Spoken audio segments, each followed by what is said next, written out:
Hey, it's Mika. Join the Discord. I put the link in the description.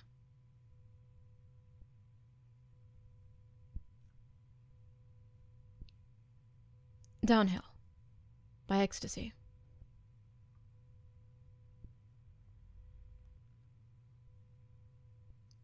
Bakugou Katsuki sleeps on the floor. Not like once in a while. Not even when it's the weekend and everyone's downstairs doing things.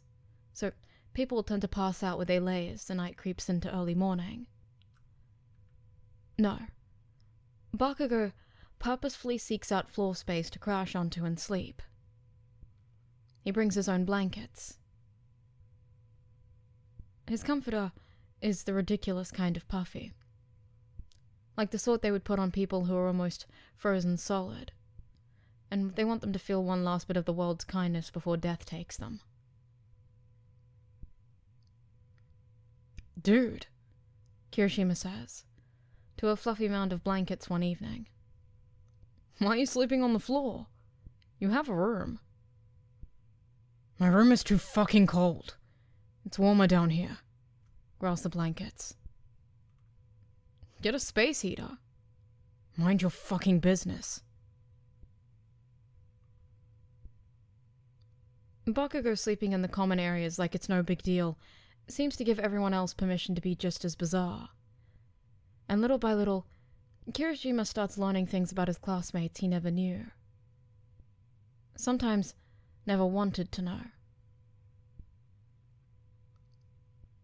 Uraraka goes berserk whenever someone lets the water run instead of filling up the sink to do dishes.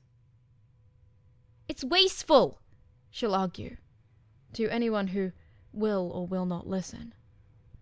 And when told that they're not the ones paying the water bill, so who cares, she goes on this tirade about water conservation, and this is why utility prices go up, and on and on. Kirishima becomes so familiar with the modern water industry that he's pretty sure he could write a book about it.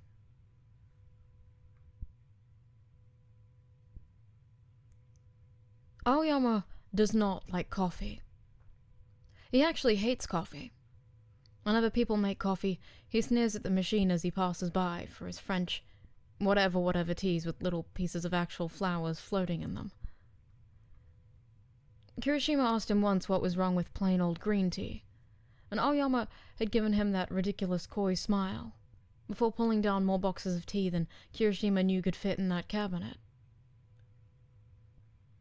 I don't even understand French, Kirishima had told him, in exasperation to get him to stop.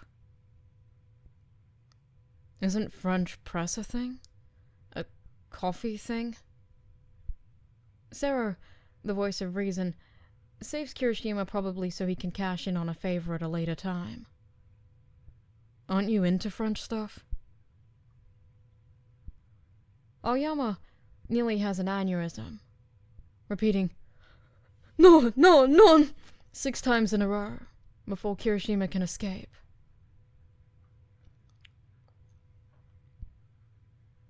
Ashido hates getting dressed right out of the bath, so sometimes she walks back to her room in a towel.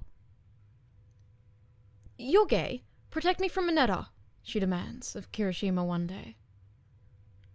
I'm bi, actually, Kirishima says. And aren't you friends with literally all the other girls? Wouldn't you rather them protect you instead of a guy? Mineta would just prey on all of us. He's so gross. I'm not gonna make them go through that. Kirishima's not sure why Ashido thinks he's any better than the other boys in their class. It's not like his heart doesn't pound when he sees how the towel squeezes her boobs, and how pretty and long her legs are, since towel only reaches mid-thigh. But apparently he's been labelled a safe space, so he walks her to her room because he's not about to be a jerk and say no.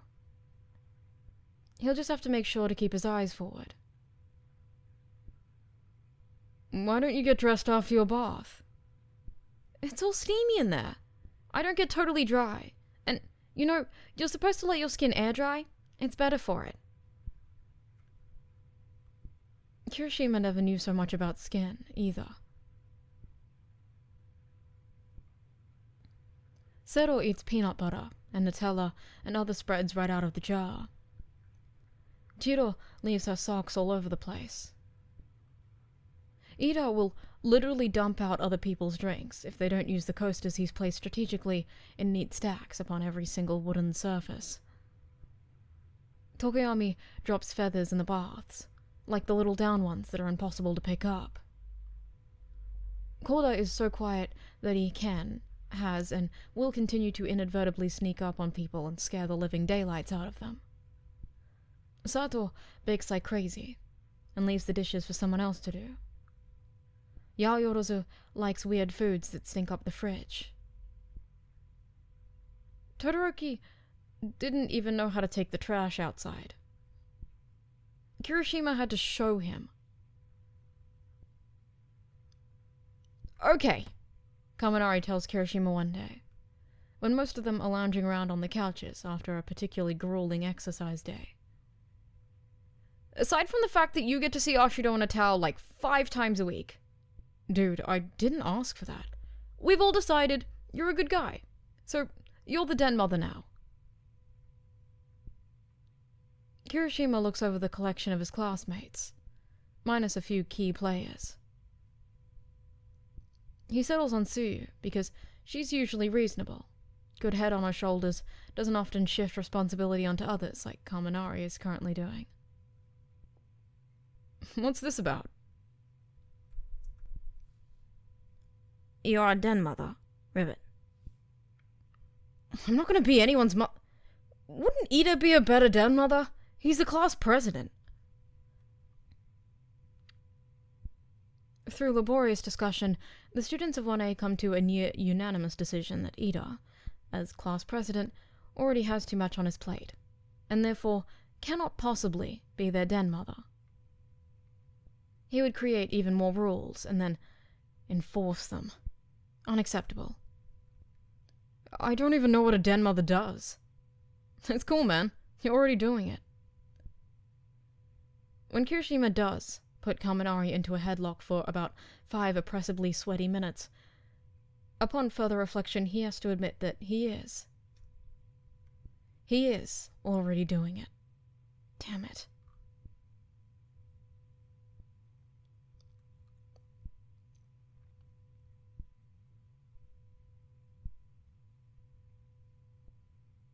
When nothing really changes after the announcement, Kirishima lets it go.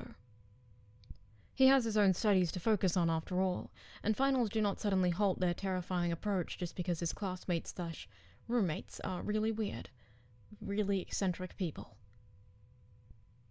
Nobody asks anything more or less of him than usual. Maybe a few favors once in a while, but Kirishima's never had a problem lending a helping hand. It's actually comfortingly familiar. His days back home were filled with hours and hours of looking after his little sisters. And he'd really started to miss doing that after moving into the dorms. Until today. Kirishima! Monsieur Kirishima! He puts down his dumbbell and looks at Aoyama, who has propped himself in his bedroom doorway dramatically. He doesn't move until Kirishima asks, what? There is a fight. Downstairs. Sweet Uraraka and lovely Yaoyorozu are having a squabble. What? A tiff! A row! A disagreement, monsieur. So what? Are they, punching each other? No. Aoyama seems unable to enter Kirishima's room. He hovers stiffly in the doorway, a sparkly vampire fended off by the stench of sweat and lack of disco. It takes a moment, but when it suddenly dawns on Kirishima why he's being informed, he waves his hands. Oh, wow. No. I'm not... Dude, no. You must. I'm not going to break up an argument just because... You are a mother. I am not a mom. Den, mother. Aoyama corrects him with a sniff. Come. It's not beautiful for ladies to fight. You really entered the wrong profession, Kirishima sighs. but obediently gets up and follows him. Aoyama holds his nose, because Kirishima has been working out in his room for the last hour. Maybe his stench alone will reorganize their priorities. When he gets there, he sees half the class perched on various kitchen chairs and stools, watching Yaoyorozu and Uraraka debate heatedly over pro wrestling, Kirishima says, disbelief wafting from his voice even more potent than the BO wafting from his pits. Two even sweatier men in tiny costumes bounce off the ring ropes on the TV behind them. You're kidding me. Uraraka whirls and points at Aoyama with fury only seldom seen. Aoyama, you rat! Aoyama ensconces towards the elevators, leaving Kirishima there to die. He said you guys were fighting, so... We were not fighting. Yaoyorozu sniffs, crossing her legs delicately. I am simply informing Ochako of the misunderstanding surrounding the current belt champion's ascent from total obscurity. Put your fancy words away, Momo! We're talking real talk right now! Kirishima figures he should get a sports drink, if he's going to be down here anyway. He heads for the kitchen, and wriggles past the crowd of classmates and finds, of all people, Bakugou, sitting on the counter of the kitchen, drinking chocolate milk. Chocolate milk. Bakugou. The novelty of it is staggering. What? Bakugou asks, glaring down at Kirishima over his chocolate milk mustache. Kirishima grabs his drink from the fridge. Nothing. He debates for a moment, for as long as it takes to twist open the seal on his bottle before deciding that he might as well, and hops up onto the counter next to him. Bakugou wipes his mouth with the collar of his shirt. Uraraka seizes Ashido's much more advanced smartphone and begins to frantically fact-check while yelling about gym loyalties. You fucking reek, Bakugou says conversationally, capping his chocolate milk bottle to shake it back up. Such an objective statement requires no comment. How long have they been fighting? At least 20 minutes. This time, Bakugou puts his whole mouth over the bottle's opening instead of sipping his drink like a civilized person, and Kirishima has to swallow hard and look away. Chicks are fucking weird. Everyone in this class is weird, Kirishima points out, because it's true. Not a one of them is innocent.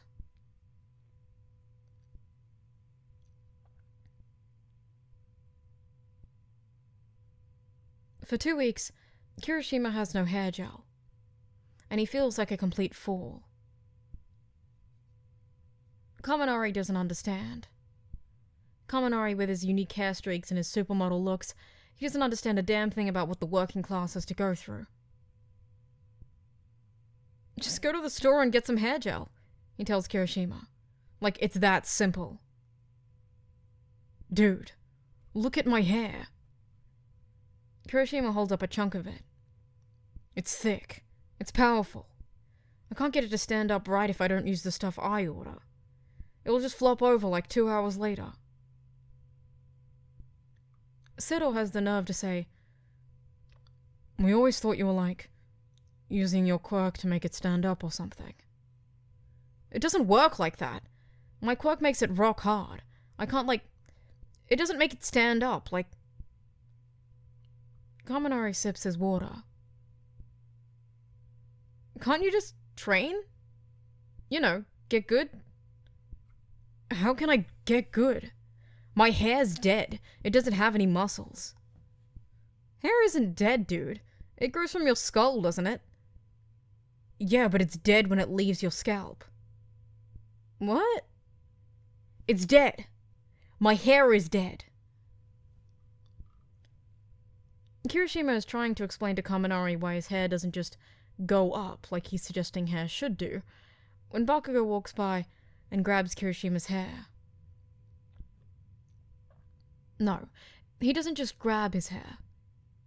He stops, gives it a long, severe, considering look, before shoving both hands into it. Kirishima racks his memory to see if he'd done anything to warrant death, because usually when Bakugou grabs things, it's either because he wants them or he wants to kill them.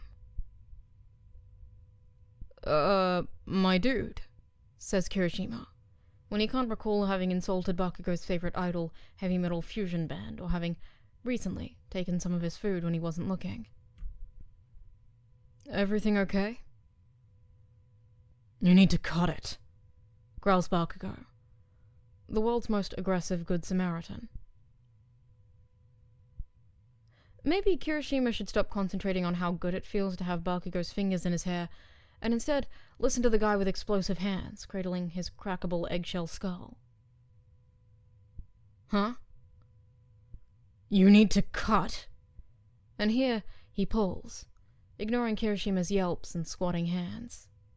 Your stupid hair. You can't keep using that heavy-duty shit. It contributes to hair loss. And you've got goddamn split ends anyway. Cut your hair. Dude, you're gonna contribute to my hair loss. Let go! Kirishima finally manages to extract himself from Bakugou's grip, tenderly holding his abused scalp. What are you talking about? Bakugou tells him some weird thing about shiny sculpted bald people and dead skin cells and pores and follicles that sounds totally gross, but very informed. Of course, Bakugou is one of those people who could sound confident reciting just about anything. He could rattle off a prediction about tomorrow's lottery numbers and sell 100 tickets on it. You just have to use the right shit, which is not that hair cement crap you slap into your hair every fucking day. Kaminari is not convinced, but only on principle. Kirishima hypothesizes it's because Kaminari likes to be one of the few people in the class who will bother contesting what Bakugou claims. Like the neighborhood boy brave enough to pull on the mean dog's tail. How do you know? Bakugou sneers. My mom's a personal stylist.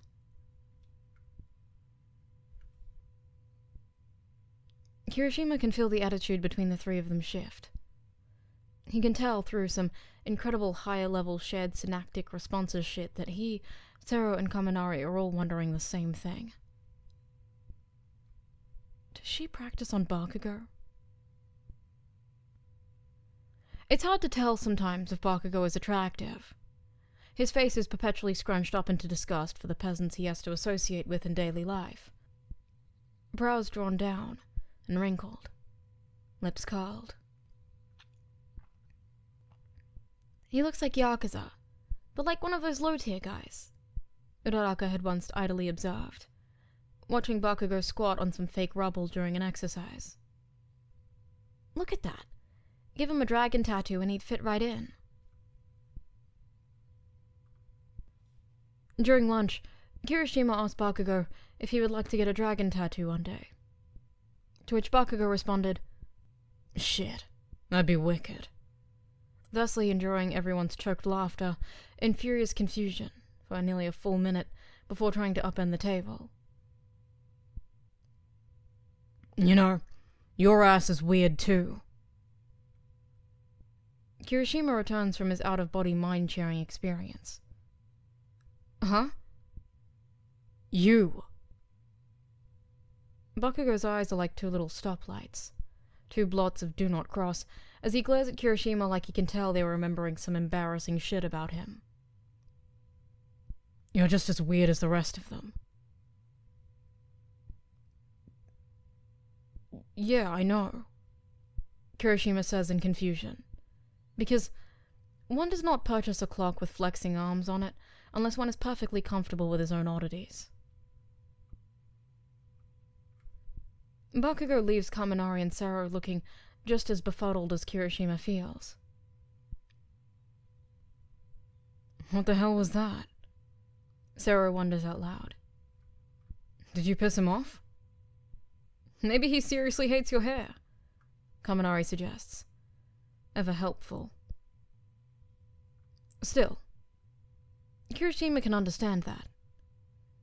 Right now, he seriously hates his hair too.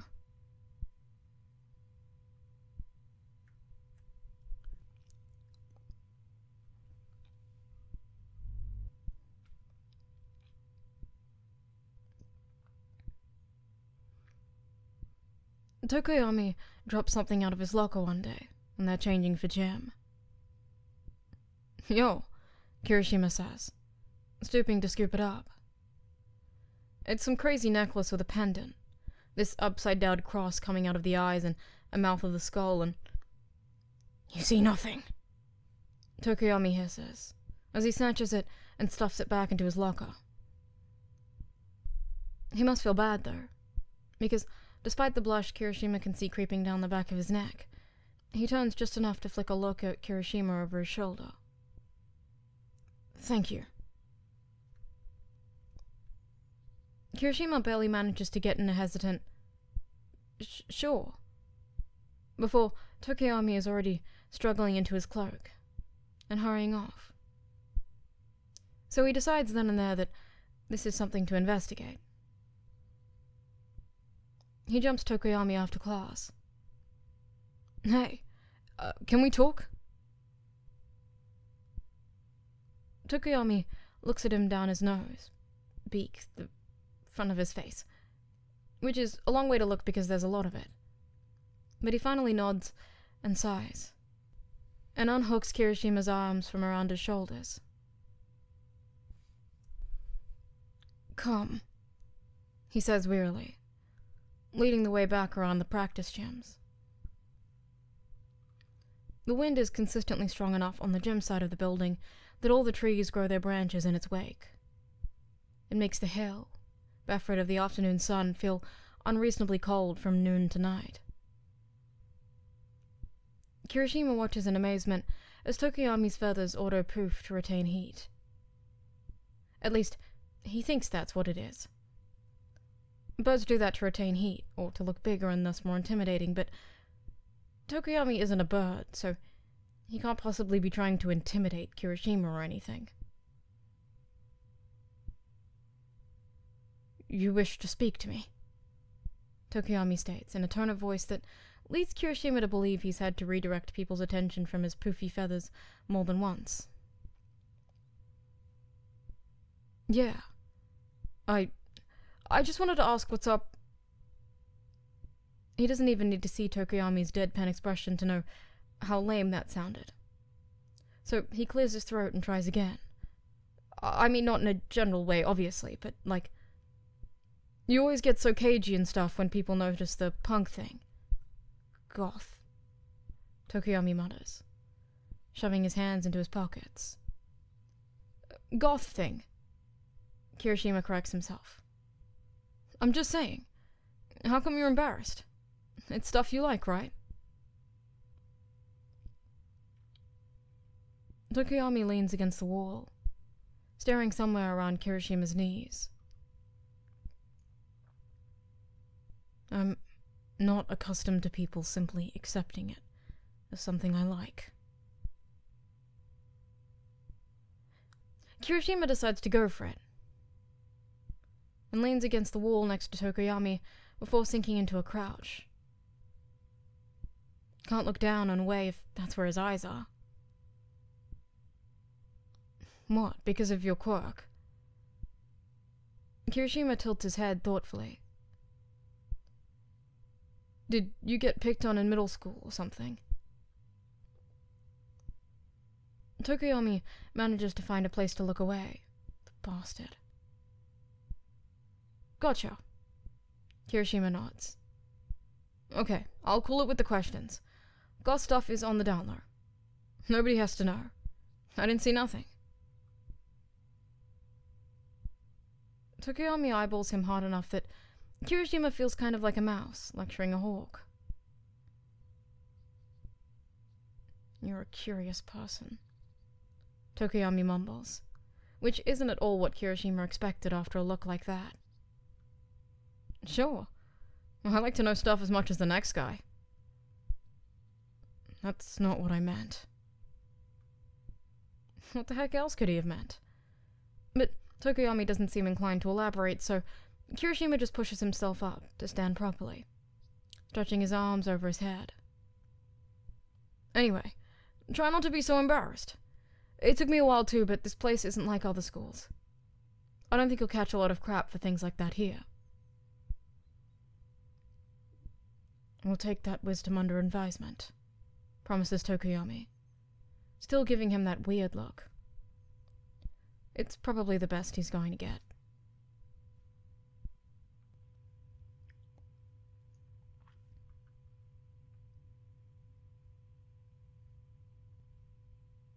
Because they are children, and because they are stupid, Kirishima stays up late one night with Kaminari, Jiro, Ashido, Seto, and Hagakure, Ojiro, and Todoroki. Of all people, Todoroki. Playing Truth or Dare by candlelight. Why candles? Kirishima asked, watching Todoroki very carefully touch his fingers to the wicks to light them. He burnt the first couple down by a third before he got the hang of it. It's atmospheric. Hagakure clutches a pillow. I thought that was for ghost stories. People are more honest in the dark, Ojiro supplies supportively. I read a study on it. Something about vulnerability or something. It smells like a funeral home in here. Seto pinches his nose shut. Todoroki, why did you have to torch the only scented one? My bad. Todoroki places the last candle down and sits within the circle, looking every inch as uncomfortable as ever. Kirishima reaches over to thump him on the back, because while he doesn't observe the same level of aloofness as Bakugou, Todoroki is a rare sight when it comes to hanging out. Kirishima suspects that unlike Bakugou, however, it's more a matter of him having no idea how to assimilate himself within a herd of like-minded people, rather than due to any abject disgust for socialization. Okay, Kaminari says loudly, assuming the role of ringleader by virtue of being the only one to suggest the game. We all ready? Let us determine who begins with ye old bottle spin. He holds his hand out towards Jiro, who lowers her cloak. What? Use an empty bottle. It's going to go flat. Do you see an empty bottle here? Come on, hand it over. I'll buy you a new one. Jiro screws the cap on, grumbling. The bottle lands on Ashido, which Kirishima personally thinks was a cosmic choice, given that Ashido is enthusiastic about anything and everything to a degree that makes him feel a little repressed. Dare! I want to do a dare! Come up with a good one, Kaminari, and nothing gross. I'm not kissing anybody. Kirishima has to hand it to Hagakure and Ojiro. The candles do make things atmospheric. It's nice, learning about his classmates this way instead of through peculiar habits and irritating routines. It's nice to look across the circle and watch Jiro stutter her way through the answer to, "Do you like anybody in our year?" It's nice, learning about each other normally sometimes. The heroism, the danger, the thrill of pushing one's boundaries. Kirishima would be lying if he said he didn't like that, but sometimes the danger can be too much. It's in the different way it tastes. And while he can look around the circle at the faces of his classmates and see in each of them something changed from when they first began, Kirishima can't help but find it a little bittersweet. Games like these, they don't have the same innocence to them. Todoroki catches him staring, and Kirishima knows that he knows, maybe even better than he does, that This world is filled with big and terrifying things. And one day, they're going to go out there and look at them in the eye. Todoroki's maybe been looking at bigger, scarier things in the eye longer than any of them. There are rumors and all. You okay? Todoroki murmurs. Kirishima nods. During the course of the night, Sero gets a full face of makeup.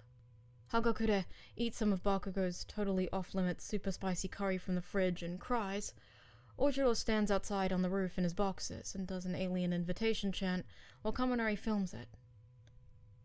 And they all learn about the time Sero climbed out on an amusement park boat ride and nearly drowned because the animatronics had scared him. Todoroki spins the bottle as Ashido details the nails on his left hand, and it lands squarely on Kirishima. Truth me, bro. The air in the room is electric. What would Todoroki ask for? What enigmatic... Who do you have a crush on? Todoroki deadpans. Todoroki! Hagakure hits him with a cushion.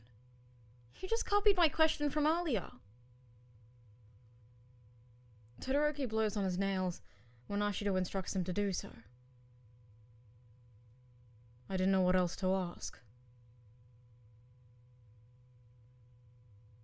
This is good. This confusion is good because Kirishima is positive that it shows on his face. That the answer is undoubtedly a resounding and spirited, you know who. I switched to dare.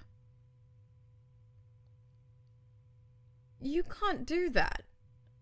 No, we should let him, Kaminari interjects, which cannot be a good thing. Kaminari is not a benevolent god of forgiveness and mercy. He is a demonic troll king who revels in the suffering of his subjects.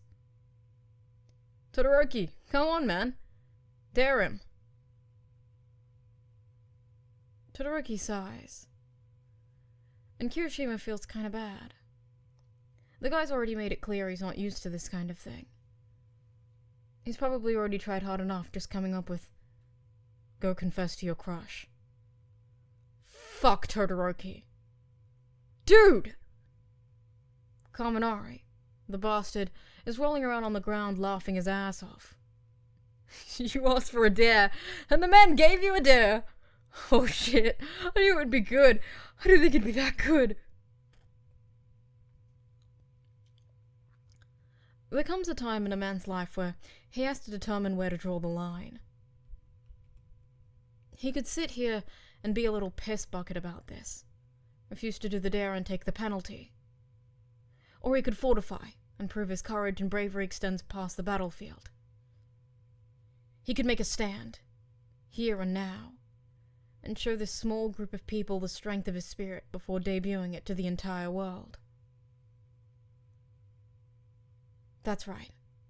This is just training. He's not about to go confess to his crush. He's about to do some serious reps with the most important muscle of all. His heart. They all pile into the elevator. And Ashido whispers, I bet it's Bakugou, before Kirishima even punches in the floor number.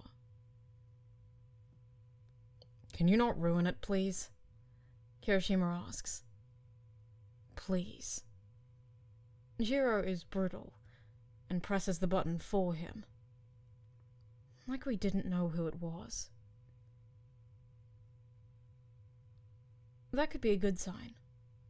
Maybe the fact that Kirishima is so humiliatingly obvious is a good sign, because that means Bakugou must know too, because he's super observant. And if he knows, then this won't be a confession as much as a... Jesus, as a firing squad. If Bakugou already knows and hasn't done anything, then he must not like Kirishima. I can't do this, Kirishima moans, thunking his head against the wall. Immediately, Ashido and Hagakure flock to him, rubbing his back and cooing, and it's kind of nice but also kind of not nice, because he doesn't need to be babied. He just needs to be rescued from his own backpedaling brain.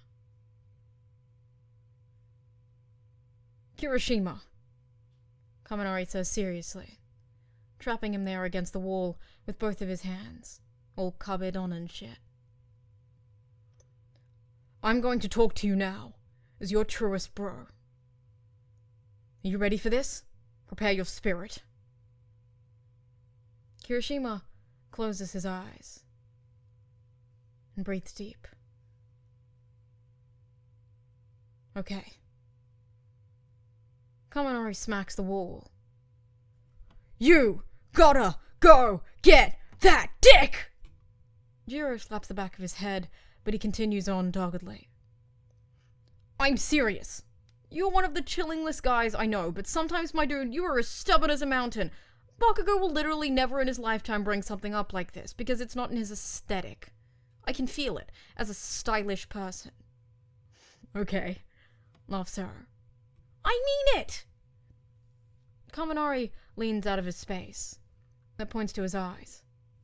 Eyes on the prize! You can not only do this, you've been doing it since day one. Kirishima, tell me what you like. Kaminari, damn him to hell, is right. Manliness and beef. And what does Bakugou have, despite lacking all the other desirable qualities that normal people not as weird as you might appreciate in a partner? Manliness and beef. Dude, that was a little harsh. Focus for me, Kirishima, now. Kaminari leans in. What are you gonna go get? His heart pounds in his ears, but Kirishima is pretty sure what he answers with is that dick. That's right! You're gonna get that dick! Now get going! 3 knocks on a bedroom door have never sounded so loud. When Bakugou answers the door, Kirishima swears there is a god somewhere, because he's in one of those damnable black tank tops again. Thank you, Kirishima prays. If he's going to die tonight, he will leave this good green earth with this vision seared into his brain. What the fuck do you want? Bakugou snaps, attractively. Hi, says Kirishima, Kaminari's voice chanting, "Get that dick," in his head in a very distracting way. Good evening. I'm here for a reason, I promise. Bakugou sneers, and sticks his elbows against the door jamb to lean on in a way that he probably imagines makes him look tough, but to Kirishima's crush-addled brain just makes him look like a magazine model for sleepwear. Why must he wear tank tops so tight when he keeps his uniform so baggy he could probably parachute to the ground from a long fall? God damn those arms. There's enough beef here to last for days. Yo, you checking me out? Kirishima's heart leaps into his throat and tries to roundhouse kick his windpipe. No, I would never. Stoplight red eyes narrow. Bakugou leans forward, and Kirishima almost expires right there. Death from dehydration by the amount of sweat pouring down his back. When Bakugou does not actually kiss him passionately, as he hoped, and instead peers around the edge of his door to see everyone staring near the elevators, Kirishima hears them yell at each other and try to hide back inside the car. Kirishima's heart calms back down to something disappointingly normal. You being dared to confess or some other kiddie shit like that? Bakugou has this really interesting way of stating the obvious that makes all of Kirishima's preconceived notions of something sound really fucking dumb. Like, here and now. He thought he was being bold and a go-getter, but now he just feels sort of cheap. Well? Kirishima lifts his chin. Nah. Bakugou quirks a brow. God damn it, he's so pretty. Wrinkles and scales and all. No. Yeah. No. He's gonna catch a lot of shit. And he's gonna have to do a penalty, but it's better than not meaning it. Bakugou is just so naturally manly. He doesn't even have to think about what's manly and what's not. I'm just checking to see if you want to come play with us. Bakugou snorts. I'd rather die, thanks. Okay. Kirishima grabs the edge of the door, and Bakugou starts to close it. Hardens his fingers just in case Bakugou tries to slam it shut on them anyway. I'll confess to you in my own time.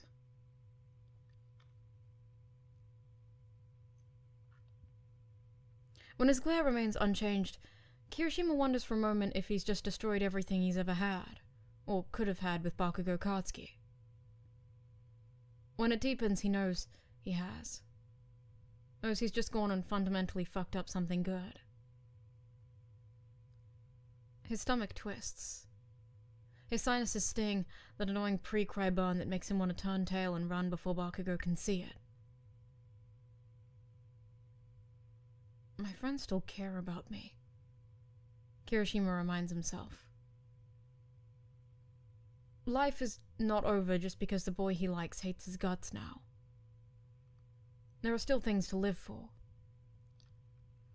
Well, hurry the fuck up and find the time, so I don't have to do all that dumb flirty shit with you anymore, Bakugou growls, batting Kirishima's arm away from the door and yanking it shut with a bang. Kirishima does not know how he makes it back to the elevator. Dumb flirty shit. What was the dumb flirty shit? All Bakugou did was be cuddly and cute downstairs and deep throat his chocolate milk and grab Kirishima's hair in both hands like a porn star. Maybe Kirishima really is stupid. Maybe he is even stupider than he thought because he thinks... That was a confession! Jiro hisses, punching his shoulder because she's the type of person who gets aggressive when she's happy. I heard the whole thing. He confessed to you. No. Kirishima breathes, not convinced. He did! Ashido is bouncing up and down and she grabs Kirishima's arms and shakes him. You got confessed to! Bakugou totally just almost kind of said that he was sort of trying to date you. Somewhere in the midst of that, there was good news. And Kirishima's desperate heart latches onto it like a lifeline. Did he? He totally did! Kirishima looks at Todoroki, who claps him solemnly on the shoulder and nods. Probably. Holy shit.